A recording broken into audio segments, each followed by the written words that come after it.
guys, welcome back to my YouTube channel after so long. I know, but क्या करूँ, बहुत सारी चीजें चल रही थी, बहुत सारी बड़ी चीजें थी, बहुत सारी छोटी चीजें थी, लाइफ में भी और प्रोफेशनल लाइफ में भी, पर्सनल और प्रोफेशनल दोनों में।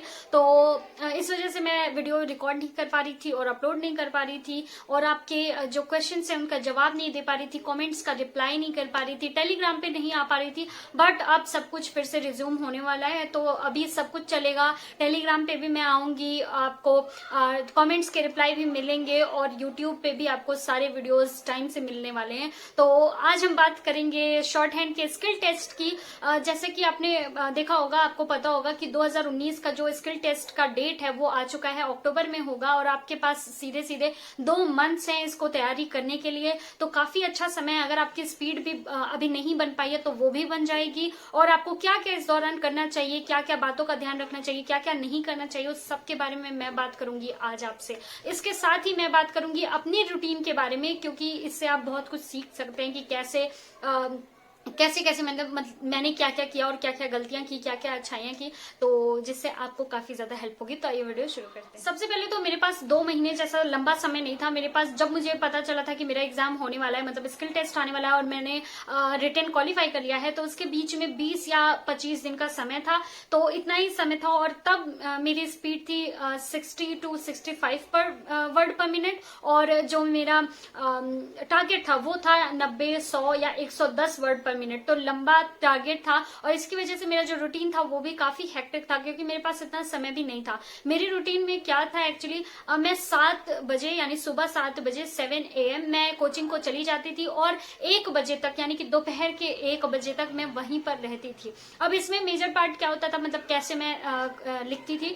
तो जब मैं सुबह सुबह कोचिंग जाती थी तो अपने सीनियर, जो मेरे सीनियर्स होते थे, उनको मैं बोलती थी कि आप डिक्टेशन बोलो, तो वो लगातार डिक्टेशंस बोलते रहते थे। लगातार कभी कोई बोल रहा है, कभी कोई बोल रहा है, और उस समय लगातार लोग लिखते रहते थे। तो उस समय मैं 5-6 डिक्टेशन कम से कम सीनियर्स के डेमो डिक्टेशंस लिखती रहती थी। और ऐसा नहीं था जो सीनियर्स बोल रहे हैं वो काफी बेकार बोल रहे हैं, ऐसा कुछ नहीं था।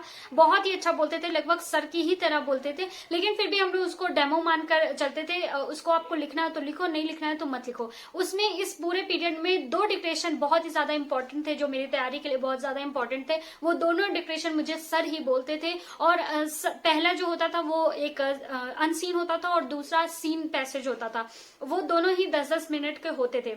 ऐसा नहीं कि 5 मिनट का लिख दिया, कभी 7 मिनट का लिख दिया, ऐसा नहीं, 10-10 मिनट के ही पूरे डिक्टेशन होते थे। तो जो फर्स्ट डिक्टेशन सीन वाला होता था उसको मैं ट्रांसक्राइब सिर्फ पेन पे करती थी, मतलब पेन पेपर पे करती थी। और जो सेकंड वाला सीन वाला होता था, जिसकी मेरी अच्छी तैयारी हुई होती थी, उसको मैं ट्रांसक्राइब करती थी सीधा कंप्यूटर पे, और सर उसको चेक करते थे, यानी कि उसी में मेरा टाइपिंग भी हो जाता था और उसी में मेरा ट्रांसक्रिप्शन भी हो जाता था। तो 7 से 1 मेरा ऐसा चलता था। बहुत ज्यादा डिक्टेशन में लिखती थी, कोई मतलब नंबर में मैं काउंट नहीं कर सकती, मुझे याद नहीं है कि कितना एग्जैक्टली लिखती होंगी मैं, लेकिन मुझे मतलब इतना तो आप मोटा मोटा अंदाजा लगा सकते हो कि 2 थे जो काफी मतलब बढ़िया वाले थे, और जो तैयारी में बहुत ज्यादा इंपॉर्टेंट थे, वो मतलब उसको लिखे बिना नहीं रहना है। और 4-5 ऐसे रहते थे जो डेमो है, आप चाहो तो लिखो, नहीं चाहो तो मत लिखो।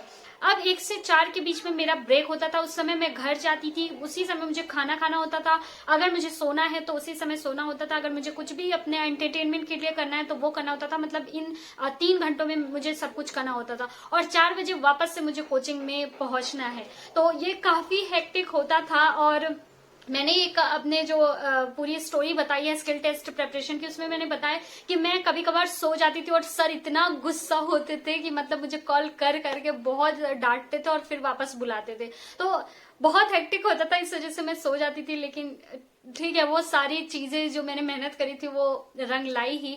तो आई एम हैप्पी कि मैंने वो सारी चीजें की, और मेरे सीनियर्स या मेरे सर इतना ज्यादा मेरे पीछे पड़े थे कि उन्होंने फाइनली मेरी नौकरी लगवाई थी, और वो भी फर्स्ट टाइम में। तो यस, फिर 4 बजे तक मतलब मुझे कोचिंग पहुंचना रहता था, और 4 से फिर 6 या 7 जब तक भी मेरा मन है या जब तक भी मुझे लिखना है तब तक मैं रुकती थी। तो इसमें भी मैं 1, 2, 3 जो भी डिक्टेशन 5-5 मिनट के या फिर कोई 10 मिनट का लिख लिया, तो इस तरह से लिखती रहती थी। मतलब जब तक मैं कोचिंग में हूं मैं एक भी सेकेंड खाली नहीं बैठती थी। वो अलग बात है जब पानी वानी पीना है, थोड़ा सा बैच चेंज हो रहा है, क्योंकि मैं तो सुबह से शाम तक बैठी रहती थी, लेकिन जो नॉर्मल लोग होते थे जो अभी लर्निंग में थे उनका तो बैच चेंज होता था, तो मैं थोड़ा बहुत उसमें थोड़ा बातचीत हो जाती थी, या थोड़ा सा पानी पी लिया, कभी चाय पी लिया, तो इन सब में थोड़ा सा समय जाता था। लेकिन ऑल द टाइम मैं लिखती ही रहती थी, कोई भी समय बर्बाद नहीं करती थी, और ना ही मेरे सीनियर्स और ना ही मेरे सर मुझे टाइम बर्बाद करने देते थे। तो ऐसा मेरा शेड्यूल था। फिर उसके बाद मैं घर पर आती थी 7 बजे तक, 8 बजे तक मैं घर पर आ गई। उसके बाद फिर 9 बजे से फिर से मुझे लिखना होता था। अब इसमें क्या था, ये भी बहुत इंपॉर्टेंट पार्ट था मेरी तैयारी का। इसमें मैं 3 डिक्टेशन लिखती थी। अब ये 3 डिक्टेशन क्या होते थे, ये अर्ली मॉर्निंग मेरा फ्रेंड जो है वो मुझे भेज देता था ये 3 डिक्टेशन, और ये मुझे लिखना ही होता था, इसको मैं स्किप नहीं कर सकती थी। और 9 से चाहे 2 बज जाए, कभी 12 बजे हो गया, कभी 1 बजे हो गया, कभी लेटेस्ट 2 बजे हो जाते थे, तो इस तरह से मैं लिख के उसको फिर उसको ट्रांसक्राइब करके उसको व्हाट्सएप पे पिक भेज के ये कंप्लीट करती थी। और अगली मॉर्निंग को अगर वो आज सो गया है तो अगली मॉर्निंग को वो पूरा जितनी गलतियां हुई मेरी वो चेक करके बता देता था। तो इस तरह से काफी हेक्टिक मेरा पूरा शेड्यूल होता था। अब अगर मैंने 2 बजे खत्म किया तो आपको पता है कि फिर सोने में कभी 2:30 बज के 3 बजे ऐसे बज जाते थे, और फिर अर्ली मॉर्निंग मुझे 7 बजे कोचिंग में पहुंचना है, तो 6:30 बजे निकल जाना है। तो इस तरह का काफी हेक्टिक था। मेरी नींद बहुत अच्छे से पूरी नहीं हो पाती थी,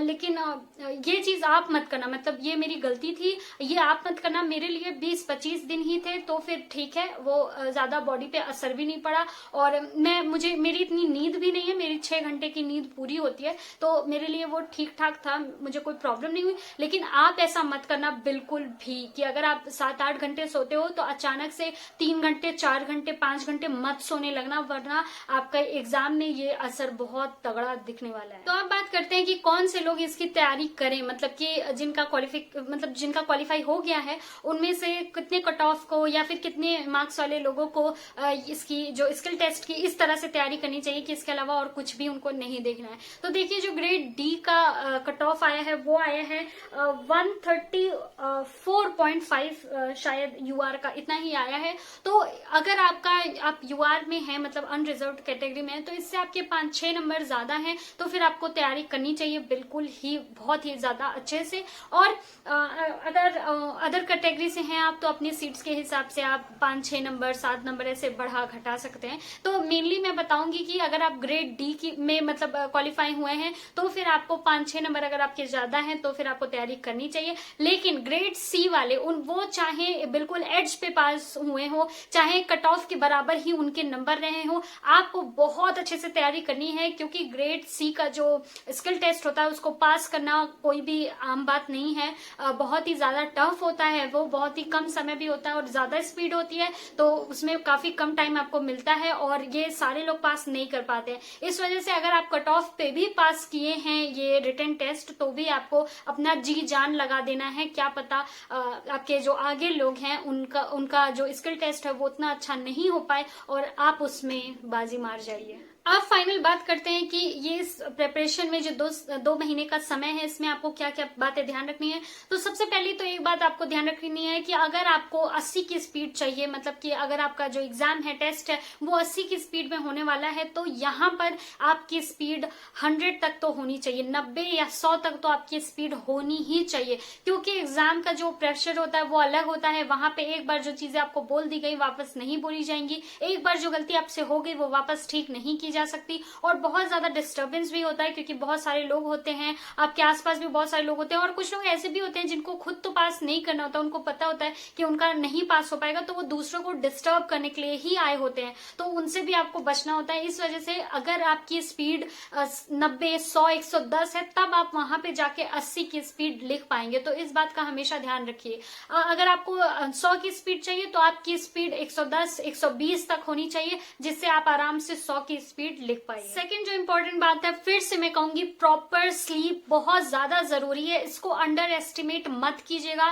2 महीने का समय है, अगर 10-20 दिन की बात होती तो मैं आपसे कह देती कि ठीक है कम सो लो और ज्यादा तैयारी करो, लेकिन इस समय 2 महीने में आप बिल्कुल भी अपनी जो स्लीप है उसको कट डाउन मत कीजिएगा, अच्छे से सोइएगा। और जब आप अच्छे से आराम करेंगे तो ही आप अगली सुबह के लिए बहुत ही अच्छे से फ्रेश मूड से तैयार हो सकेंगे। क्योंकि ट्रस्ट में ये जो पूरा प्रोसेस होता है स्किल टेस्ट का और तैयारी का, बहुत ही ज्यादा बोरिंग होता है और फ्रस्ट्रेटिंग होता है। आई नो, क्योंकि मैं बीच में तैयारी में ही रोने लगी थी। लिटरली मैं बता रही हूँ कि मैं अपने फ्रेंड को फोन करके मैं बहुत रो रही थी कि मुझे नहीं करना है, मैं बिल्कुल थक गई हूँ। लेकिन उसने मुझे काफी समझाया और मुझे फिर से बूस्टअप किया, तो फिर ठीक है मेरा हो गया। क्योंकि 20-25 दिन की ही बात थी, तो मैं सिर्फ दिन गिन रही थी कि ठीक है बस इतना मेहनत कर लूं, इतना मेहनत कर लूं।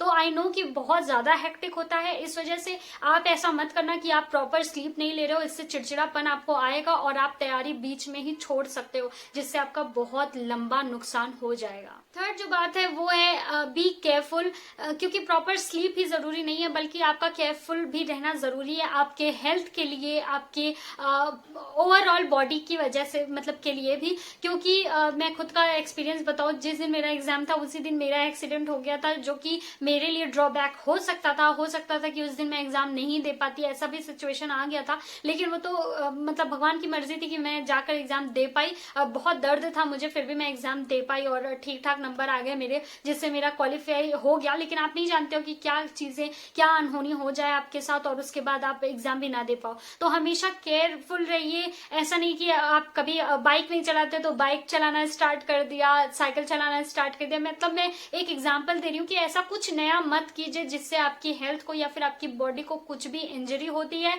और अगर ऐसा होता है तो फिर आपको बहुत ही ज्यादा प्रॉब्लम का सामना करना पड़ेगा और आप दुनिया से, मतलब लोगों से बहुत पीछे जा सकते हो। क्योंकि आपको पता है कि ये जो पूरा प्रोसेस होता है एग्जाम का, उसमें कम से कम 2 साल लग जाते हैं। और फिर अगर आप एक बार गलती करते हो और आप पीछे आ जाते हो, उस ईयर में आपका नहीं होता है, तो आप 2 साल पीछे चले जाते हो। तो मेक श्योर कि आप बहुत ही ज्यादा केयरफुल रहो अपनी बॉडी को लेकर और अपनी हेल्थ को लेकर। फोर्थ जो इम्पोर्टेंट चीज है वो है ब्रेक्स। आपको बीच बीच में ब्रेक्स जरूर लेने हैं। जैसा कि मैंने बताया कि जब मैं कोचिंग जाती थी तो मैं लगातार लिखती रहती थी, उसमें भी मैं छोटे छोटे ब्रेक्स लेती रहती थी। जैसे कि 5-5 मिनट के मैं पानी पीने चली गई, या फिर कभी चाय आ गई बाहर से तो वो पी लिया, कुछ खाने को आ गया तो वो खा लिया। तो इस तरह से जैसे कि आपने एक पूरा 10 मिनट का मैटर लिखा, उसको ट्रांसक्राइब किया, तो उसके बाद आप एक 5 मिनट का ब्रेक जरूर लीजिए। ऐसा नहीं कि बिल्कुल पहले 10 मिनट का ट्रांसक्राइब किया उसके बाद फिर से लिखना शुरू कर दिया। क्योंकि अगर आप जोश जोश में ऐसा करेंगे तो 5 या 10 दिन आपका ऐसा चलेगा और उसके बाद आप छोड़ देंगे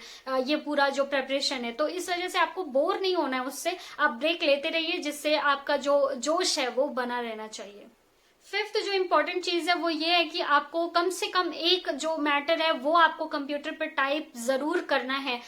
ऐसा मत करिएगा कि आपका टाइपिंग अलग चल रहा है और मतलब टाइपिंग जो स्पीड का वो सीखना होता है वो अलग चल रहा है, और आपका ट्रांसक्रिप्शन जो है वो अलग चल रहा है, मतलब आप उसको सिर्फ पेपर पेन पे कर रहे हो। हमेशा एक ना एक कोई डिक्टेशन ऐसा रखिए जो कि आप कंप्यूटर पर टाइप कर सके। अगर आप कोचिंग नहीं जाते हैं तो घर पे लैपटॉप पे जैसे भी आप टाइप करते हैं वो कीजिए। अगर आप किसी फ्रेंड के यहाँ जाके करते हैं तो एक जो डिक्टेशन है वो वहीं पे उसके घर पर ही लिखिए और वहीं पे ट्रांसक्राइब कीजिए। अगर आप कोचिंग जाते हैं तो कोचिंग में ही वो जो मतलब डिक्टेशन है वो लिखिए और वहीं पर ही ट्रांसक्राइब करिए। तो मतलब आपको कम से कम एक ऐसा डिक्टेशन होना चाहिए जो आप तुरंत लिखें और तुरंत उसको कंप्यूटर पर ही टाइप करें। इससे आपकी बहुत बहुत अच्छी जो प्रिपरेशन है वो हो जाएगी, आपको बिल्कुल मतलब आदत सी हो जाएगी और एग्जाम में आपको बिल्कुल भी नया सा नहीं लगेगा। नेक्स्ट जो सबसे इम्पोर्टेंट पॉइंट है वो है कि अपनी एक्यूरेसी पे बहुत ध्यान रखिए। एक्यूरेसी की वजह से बहुत सारे लोगों की बहुत सारी गलतियां होती हैं,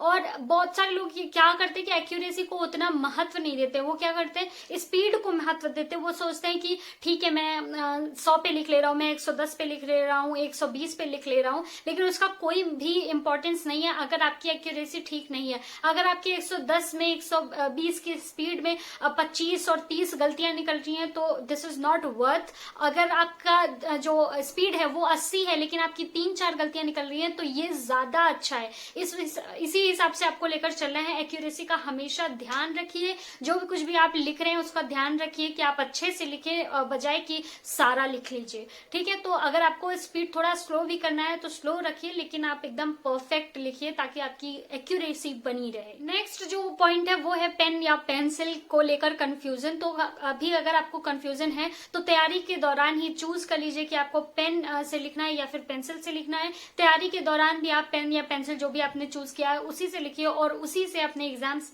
जो स्किल टेस्ट होगा उसमें भी लिखिएगा। इसको बार बार चेंज नहीं करना चाहिए। पेन और पेंसिल में कोई भी ऐसा नहीं कि बेटर है, कम अच्छा है, ऐसा कुछ नहीं है। आपको जो भी समझ में आता है उससे लिखिए और उसी से लिखिए, बार बार चेंज मत कीजिए लोगों के कहने। और अब बात करते हैं स्पीड की। तो स्पीड लास्ट में बढ़ाना काफी ज्यादा मुश्किल हो जाता है। जैसे कि आपकी स्पीड पहले 30 से 60, 70, 80 तक तो आराम से चली जाएगी, लेकिन 80 से बढ़ाने में स्पीड को बहुत ही ज्यादा मतलब टफ लगता है और बिल्कुल भी इजी नहीं होता है। तो इसके लिए आपको क्या करना है कि आपको छोटे छोटे मतलब कम जगह में आपको शब्द लिखने हैं। जैसे कि अगर आप आशीर्वाद लिखते हैं तो आशीर्वाद अगर आप पेज इतना यूज करते हैं तो आपको इतना यूज करना है। मतलब कि आपको जो लेटर्स बनाने वो भी काफी छोटे बनाने हैं और छोटे बनाने से ही आपकी जो स्पीड होती है काफी इंक्रीज होती है। इसके अलावा आप क्या कर सकते हैं कि अपनी कॉपी पे जो भी शॉर्ट हैंड की कॉपी होती है, अभी मेरे पास है नहीं, तो उसको आप बीच में उसके पेज के लाइन खींच लीजिए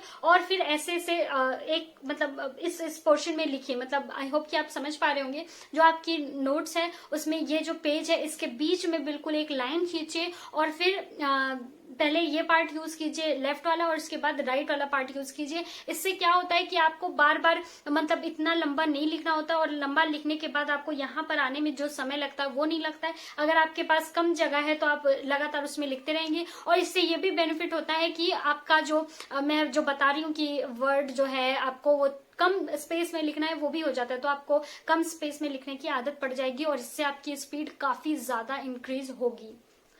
इसके अलावा आपको बहुत सारे वाक्यांश लिखने हैं। मतलब कि जैसे कि कर रहे हैं, खा रहे हैं, अगर आप आज तक नहीं यूज करते हैं तो ये यूज करना काफी ज्यादा इंपॉर्टेंट है क्योंकि इससे आपका काफी समय बचता है और आपकी स्पीड बहुत ही ज्यादा तेज हो जाती है। क्योंकि इन सब जो छोटी छोटी चीजें उससे काफी फर्क पड़ता है। आपको पहले नहीं लगेगा कि इससे क्या होता है, मैं तो इतना स्पीड में लिख लेता हूँ, लेकिन इससे बहुत ज्यादा फर्क पड़ता है। अगर आप स्पीड में लिख भी ले रहे हैं तो भी वाक्यांशों का प्रयोग कीजिए, उससे आप आराम से स्पीड में लिख सकते हैं जिससे आपकी गलती होने की संभावना कम हो जाएगी। और इसी तरह से आप अपने शॉर्ट हैंड को स्मूथ बनाने के लिए अपने हिसाब से काफी ज्यादा आइडियाज यूज कर सकते हैं। जो भी आपको आइडियाज समझ में आए उसको यूज कीजिए। कम से कम जगह में शॉर्ट हैंड को लिखिए जिससे आप अच्छे से मतलब स्पीड को मैनेज कर पाए और ऐसा भी ना हो कि ऐसा आपने लिख दिया कि बिल्कुल भी पढ़ने में नहीं आ रहा है। इन सब बातों का आपको थोड़ा सा ध्यान रखना पड़ेगा। मैंने एक पूरी वीडियो बनाई है, पूरी सीरीज है, उसमें कैसे आप स्पीड को इंक्रीज कर सकते हैं मैंने डिटेल में बात करी है, तो वो आप जरूर देखिए। उससे आपको काफी ज्यादा हेल्प होगी और उससे आपकी स्पीड भी इंक्रीज होगी और आपको तैयारी में हेल्प मिलेगी। ओके, सो नेक्स्ट जो लास्ट थिंग है वो है टफ मैटर्स आपको जरूर लिखने चाहिए। क्योंकि ये मैं इसलिए मेंशन कर रही हूँ क्योंकि ये बहुत सारे लोगों की प्रॉब्लम है। जब मैं ये स्क्रिप्ट लिखती हूँ आपके लिए कि मुझे आपको क्या क्या बताना है, तो ऐसा नहीं है कि मैं बस बैठी और बस लिखते चली गई। हम लोग आपस में बहुत डिस्कस करते हैं, जितने भी फ्रेंड्स हैं मेरे शॉर्ट हैंड के, जो भी लोग हैं उनसे डिस्कस करते हैं कि क्या क्या तुम्हें प्रॉब्लम होती थी, क्या क्या उन्हें प्रॉब्लम होती थी, और उन सबका जो निचोड़ है वो लेकर आते हैं। तो ऐसे बहुत सारे लोगों को ये प्रॉब्लम होती है कि जब उन्हें पता रहता है कि ये टफ मैटर है जिसे मैं नहीं लिख पाता, तो वो उनके सबकॉन्शियस माइंड में चलता रहता है और अगर उसकी स्पीड भी स्लो है तो भी वो नहीं लिख पाते हैं। इस वजह से आपको क्या चाहिए कि अगर आपको पता है कि आपको कोई मैटर बहुत ज्यादा टफ लगता है तो उसको कई बार लिखिए, उसको खुद रिकॉर्ड करके लिखिए, उसको सर से रिकॉर्ड करके लिखवाइए, सर को सामने बैठा कर लिखवाइए, मतलब लिखिए। उसके बाद अपने फ्रेंड से बोल सकते हैं उसको बोलो और बार बार उसको लिखिए। इतना लिख लीजिए कि आपको जो वो टफ लगता है वो इजी लगने लगे। उसमें जो भी वर्ड्स होंगे टफ इसीलिए लगते हैं हमें क्योंकि उसका शॉर्ट हैंड बनाने हमें थोड़ा सा टफ लगता है, लेकिन एक बार आपकी उसकी प्रैक्टिस हो गई, कई बार 15-20 बार हो गई, तो फिर आपको वो मैटर कभी भी टफ नहीं लगेगा। तो टफ से भागिए मत, उसको पकड़ लीजिए बिल्कुल। अगर आपको टफ लगता है, छाट लीजिए कि ये सारे मैटर्स मुझे टफ लगते हैं, और जब आप मेन जो आपका तैयारी का जो डिक्टेशन है वो नहीं लिख रहे हैं, उस समय में आप इन्हीं टफ मैटर्स को लिखिए, ताकि आपके लिए सारी चीजें, सारे जो मैटर्स हैं वो बिल्कुल स्मूथ और बिल्कुल आसान हो जाए। और लास्ट में मैं मेंशन करूंगी, आई होप कि आप लोग जानते होंगे कि जो लोग हिंदी शॉर्ट हैंड से हैं उनको एसएससी में लिखने के लिए रामधारी गुप्ता जी की बुक से लिखनी है खंड 1 और 2, ये दोनों ही खंड उनको लिखने हैं, और लगभग इन्हीं से ही शॉर्ट हैंड आता है, मतलब जो मैटर होता है वो आता है। और अगर आप इंग्लिश से हैं तो फिर कैलाश चंद्रा बहुत ही अच्छी है, उनके भी 2 शायद वॉल्यूम्स हैं, तो वो दोनों ही आपको लिखनी है। तो इसी से मतलब लगभग यही वर्ड्स होते हैं जो एसएससी में पूछे जाते हैं। बाकी सारी चीजें बहुत आसान होती हैं। एसएससी में ऐसा कुछ नहीं होता है कि स्पीड को कभी बहुत हाई कर दिया, कभी बहुत लो कर दिया। बहुत ही ज्यादा प्रोफेशनल लोग होते हैं और वो बोलते हैं डिक्टेशन को, तो बिल्कुल भी डरने की कोई बात नहीं है। आराम से जाइए। All the very best. और इस पूरी तैयारी के दौरान आपको कोई भी हेल्प चाहिए, कुछ भी आपको पूछना है, कुछ भी आपको डाउट है, तो आप टेलीग्राम पे जब भी मैं ऑनलाइन हूं तब, और नहीं तो यहाँ कमेंट सेक्शन में आप कभी भी पूछ सकते हैं, तो पूछिए और अपने जवाब के साथ बहुत अच्छी तैयारी कीजिए। All the very best. मिलते हैं नेक्स्ट वीडियो में, तब तक के लिए बाय बाय और नमस्कार।